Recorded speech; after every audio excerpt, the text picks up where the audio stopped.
சொதி வைக்கிறதுன்னு காமிக்கிறேன். சொரக்காய் பால் கறின்னு சொல்லுவாங்க. தேங்காய் பால் ஊற்றி சொரக்காய் சொதி.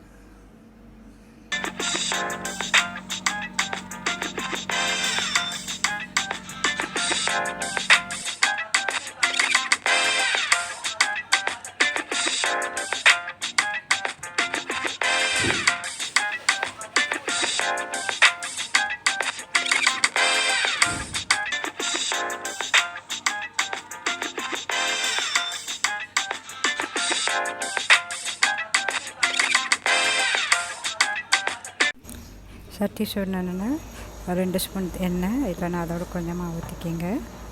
எண்ணெய் சூடு ஏறட்டும். எண்ணெய் சூடுங்க வெங்காயத்தை போட்டு தாளிக்கணும்.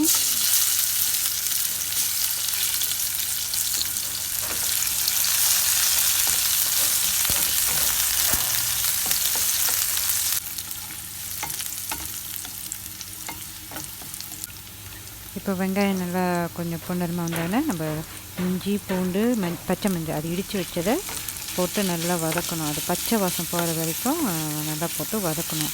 இஞ்சி பூண்டு பச்சை மஞ்சள்னு சொல்லுவோம். அதை எல்லாத்தையும் நம்ம இடிக்கல்ல போட்டு நல்லா இடித்து அது வாசம் போகிற வரைக்கும் கொஞ்சம் நேரம் எண்ணெயில் வதக்கி எடுக்கணும்.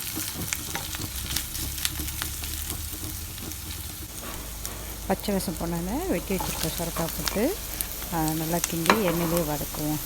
அது ஒரு 10 நிமிஷம் ஆகும் வேகிறதுக்கு. எண்ணெயிலே போட்டு வதக்கி வேக வைப்போம்.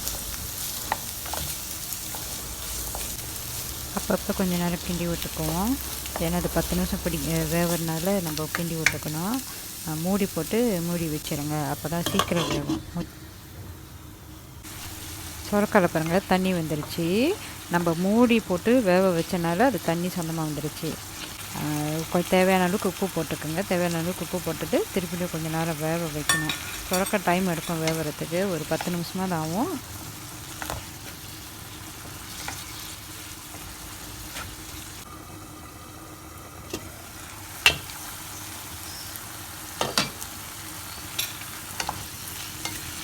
சொரக்காய் கொஞ்சமாக வெந்திருக்கு, பாதி வெந்திருக்கு அரைவைக்காடை.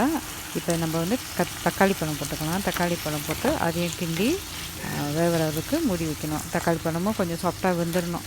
சொரக்காய் தக்காளி பழம்லாம் வெந்தானு தான் நம்ம சோப்பு மிளகாய் போடுவோம். உட்காந்து தக்காளி பழம் சொரக்காய்லாம் கொஞ்சம் சாஃப்டாக ஆயிடுச்சு. இப்போ நம்ம என்ன செய்யணும்னா சிவப்பு மிளகா வெட்டி வச்சிருக்க சிவப்பு மிளகாவை போட்டு கிண்டி விடுவோம். கிண்டி கொஞ்சம் நேரம் இன்னும் ஒரு 2 நிமிஷம் 3 நிமிஷம் சொரக்காயெல்லாம் வந்துருச்சு. இன்னும் ஒரு 3 நிமிஷம் இல்லைன்னா 2 நிமிஷம் மூடி போட்டு மூடி வச்சுருவோம். எல்லாம் வெந்து வரட்டும்.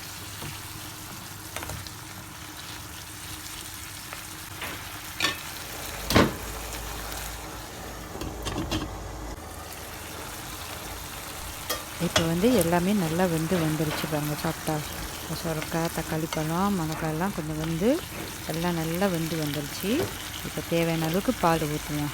தேங்காய் பால் ஊற்றி விட வேண்டியதான். தேங்காய் பால்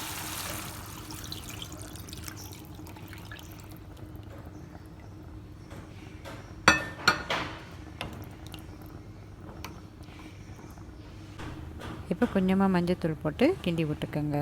கொஞ்சமாக மஞ்சத்தூள் போட்டு கிண்டி விட்டுக்கோங்க.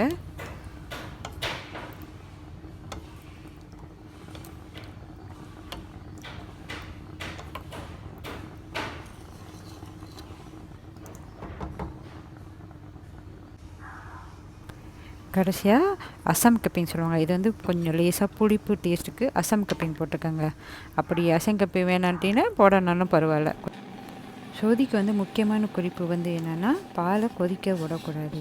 அந்த பாலை கொதிக்க விட்டோமா அப்புறம் திரியாக போயிடும். அப்போ அந்த பால் ஒரு கொதி 2 கொதி வரப்போ நம்ம என்ன செய்யணும், அடுப்பை அடைச்சிட்டு ஒரு 5 நிமிஷம் கிண்டிக்கிட்டே இருக்கணும். நம்ம அதை கிண்டிக்கிட்டே இருந்தால் தான் பால் திரியாக போகுது. இதுதான் முக்கியமான குறிப்பு இந்த சோதிக்கு. சுவையான சோதி ரெடி ஆயிடுச்சு. லைக் பண்ணுங்கள், சப்ஸ்கிரைப் பண்ணுங்கள், ஷேர் பண்ணுங்கள். அப்படி கமெண்ட் இருந்தால் கேளுங்க, நான் ரிப்ளை பண்ணுறேன். வீடியோ பார்த்ததுக்கு ரொம்ப நன்றி.